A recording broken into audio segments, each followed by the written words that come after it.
Hey. Oh, Aba. You know, but Apomba ko there. Yeah, the young couple say. Some you're right because now man penny dan ko kufu to say Cocoa Bono 100 cedis abeka per bag, which is now 3,100. But you're right, say what? I'm at it. Now, imagine the saying. Oh, yeah. Cocoa Podia, so say voiceless people. You know, a papa woman, or mine, or be a economic, yeah, for your consent. Policy makers advocate policy, and they never involve us. So I have a consent, and so in your entity, your company can be bria, and to me, and you near no so the cafe, you have to man, you near the so the Abano. Yeah, we always nowadays compare interest to the price of the world market, and the world market price, as we all know, area better that up. So we don't expect the government to give us that much. It's not be higher.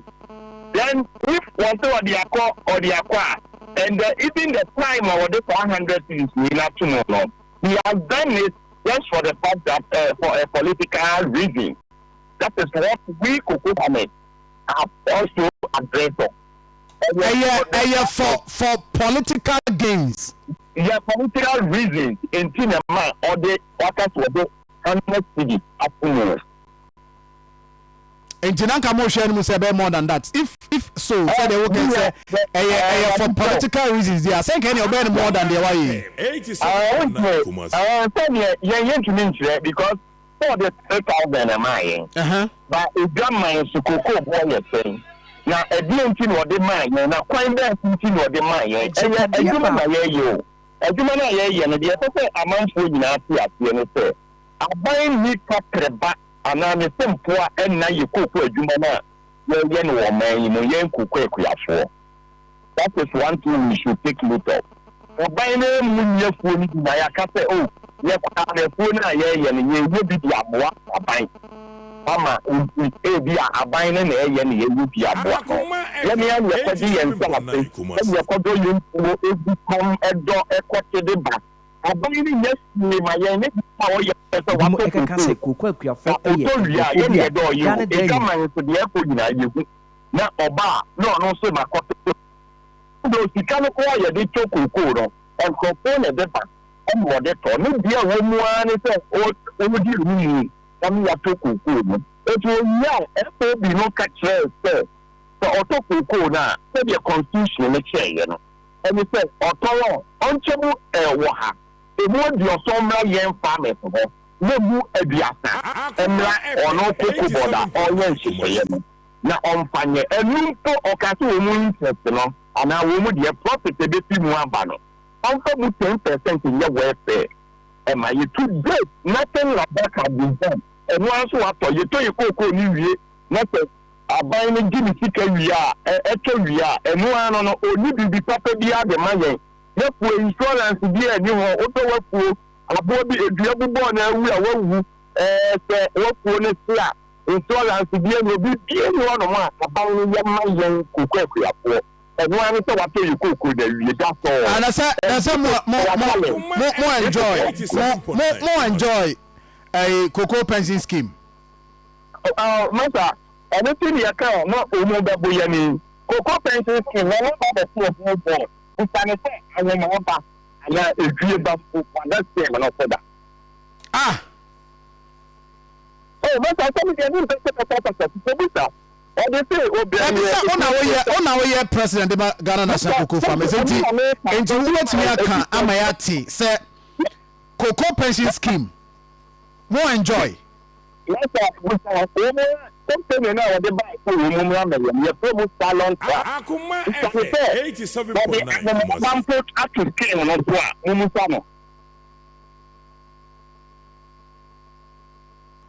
Hey, me run on a boating. Over 700,000 cocoa farmers in Ghana. And I will never lie. I'm telling you the truth. Wow. But your voice in the question, whatever, o voice na kwachiri pa nti ka be ma phone aben wa no ma me anka be me ya me pese me kwachiri wo to me nkan me to nkan ya me pese me kwachiri ni say I'm representing a large number of cocoa farmers, over 700,000 members, and I will never come and stand here and lie to the public. Because when you follow me, I know almost so keen to my assembly American. I buy no so the about the pay board, which I said board, no, playing a woman to or the first scheme and also on my easy board bay. Board now also the pension scheme. I will come with them.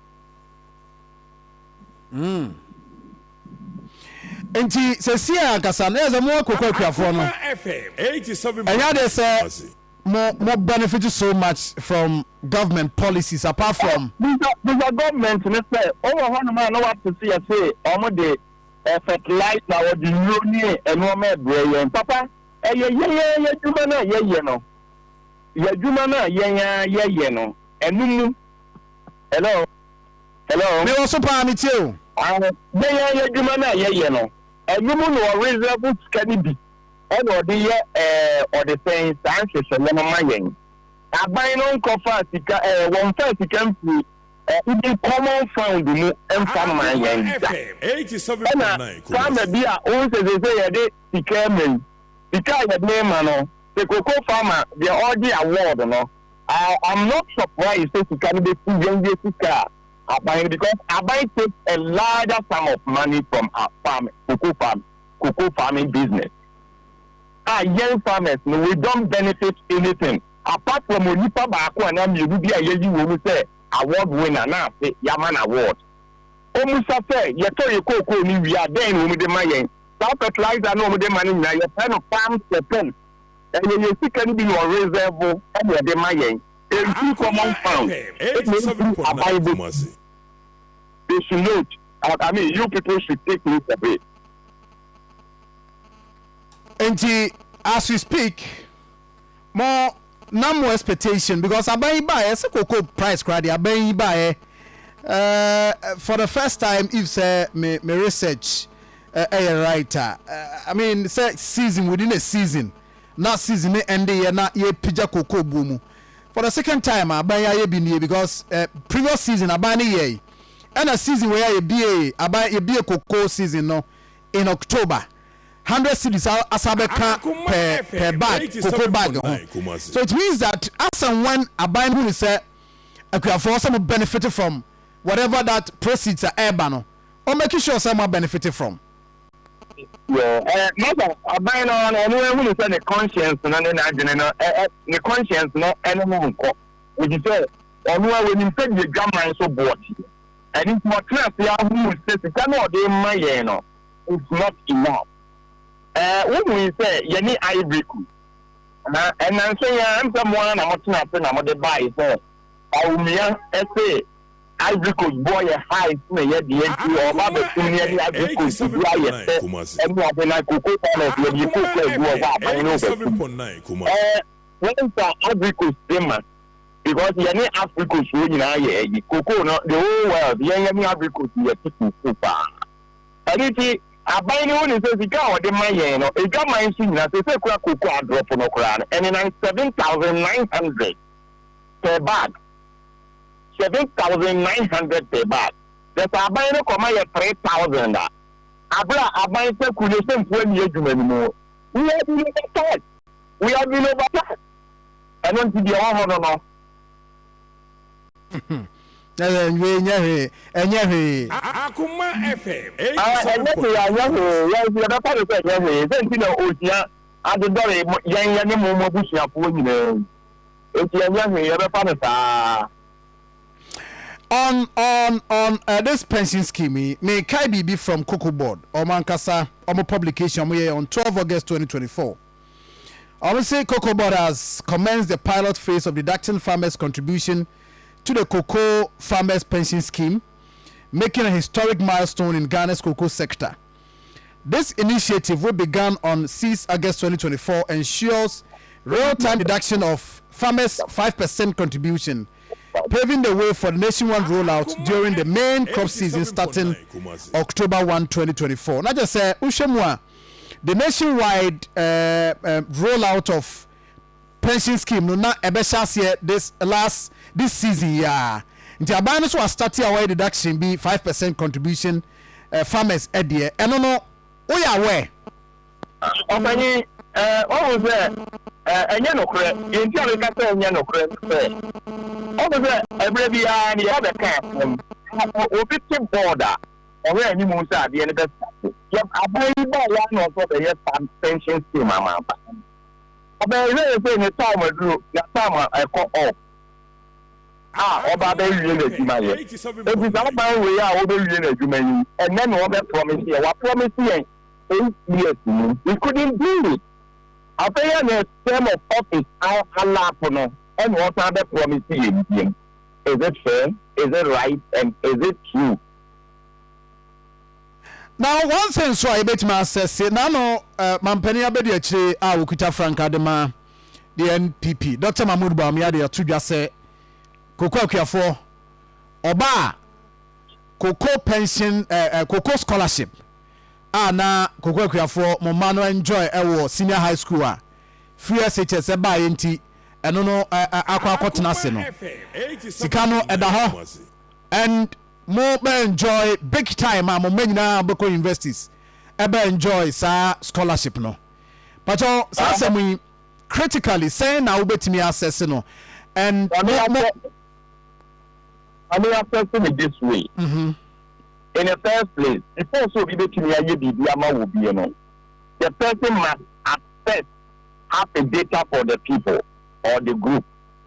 Let me say, I want to say, cocoa board now or represent cocoa farmers in Ghana, no, or data for cocoa farmers.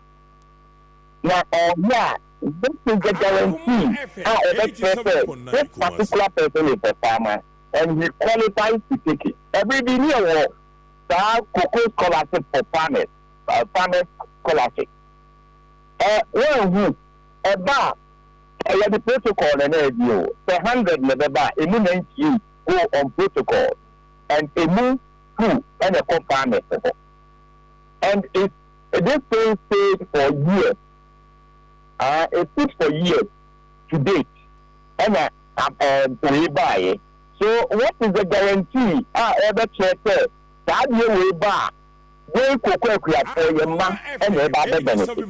Now, you have benefit in what way? I don't know, be a young Juma, your piano can more than the sick up on a man and bra. I don't think a young player can you. No young guy say, yes, playing, oh, you will take about the year for I am my poor as well.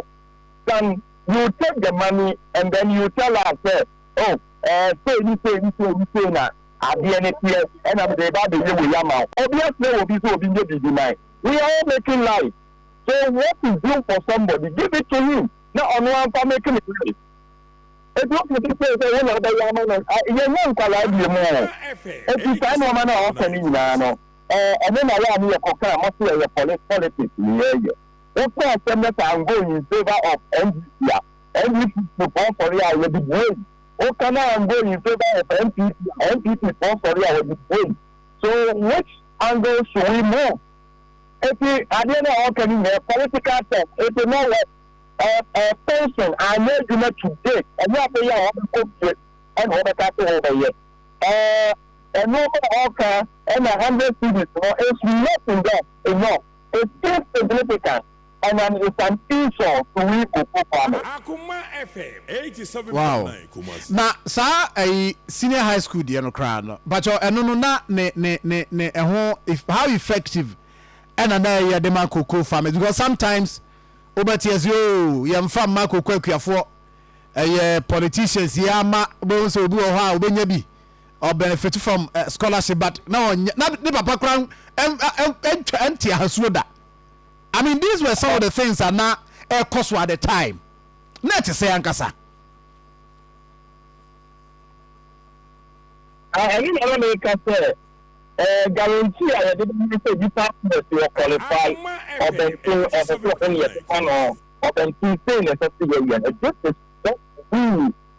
saying. Because at the end of the day, I'm finally about to propose to but the beneficiaries, you know, how would they enjoy it? If you know how you can't happen. And I told you recently, and I repeatedly said, your voiceless people, at the end of the day, we are here comparing you on more a class to you, a woman. We are here comparing you you could yarn a man penny for a woman cut away of doing things. When they are doing it, they don't go on consultation with the public and one saw the abba and the other no. When you touch it, you better my body it will virtually end up to a woman who ya. If you open your bow, anybody basically no. Young Jimmy Cafe, young, and a young Cafe Yapo. It is a young poor, and power be our no.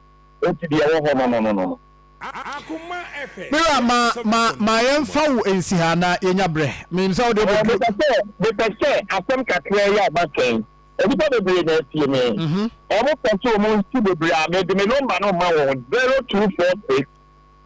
0246 36 3397 we repeat 0246 36 3397 on plan na me no nkata be da eno ye nkomo de hende idi anopai ni de akachiri ya me woni bia no obi ade to be sani bia we request to go there they should call me. I'm ready to answer. I see. I'm in for Thank you very much.